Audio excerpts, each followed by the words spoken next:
TV9 managing director Rajinikanth ఇంట తీవ్ర విషాదం చోటు చేసుకుంది. ఆయన తండ్రి వెల్లల చెరువు సాంబశివరావు కన్నుమూశారు. ఆయన వయస్సు 81 ఏళ్లు. డిసెంబర్ 16 ఉదయం ఆయన అనారోగ్యంతో కన్నుమూశారు. గుంటూరులోని కొరిటపాడు శ్మశాన వాటికలో వెల్లల చెరువు సాంబశివరావు అంత్యక్రియలు బుధవారం అశ్రునయనాల మధ్య ముగిశాయి.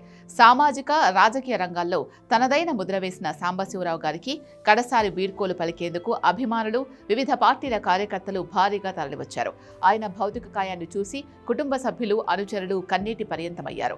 ఈ కార్యక్రమానికి రాజకీయాలకు అతీతంగా పలువురు ప్రముఖులు హాజరై తమ సంతాపాన్ని తెలియజేశారు. గుంటూరు జిల్లాకు చెందిన ఎమ్మెల్యేలు భాష్యం ప్రవీణ్, ప్రత్తిపాటి పుల్లారావు, గల్లా మాధవి, కన్నా లక్ష్మీనారాయణతో పాటు మాజీ మంత్రి విడుదల రజని మృతదేహాన్ని సందర్శించారు. సాంబశివరావు గారి పార్థివ దేహంపై పూలమాలలు ఉంచి ఘనంగా నివాళులర్పించారు. వామపక్ష ఉద్యమంతో సాంబశివరావు గారికి ఉన్న విడదీయరాని అనుబంధం ఈ అంతిమయాత్రలో స్పష్టంగా కనిపించింది.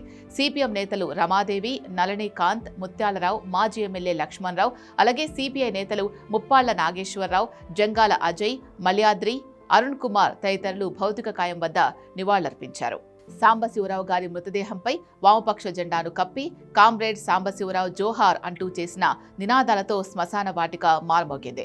వివిధ కార్మిక సంఘాల నేతలు కూడా ఈ కార్యక్రమంలో పాల్గొని ఆయనకు నివాళి అర్పించారు. మరోవైపు జనసేన అధినేత, ఉప ముఖ్యమంత్రి పవన్ కళ్యాణ్ కూడా డిప్యూటీ సీఎం ట్విట్టర్ వేదికగా స్పందించారు. సాంబశివరావు మృతి పట్ల తీవ్ర దిగ్భ్రాంతి వ్యక్తం చేస్తూ ఆయన సేవలను స్మరించుకున్నారు.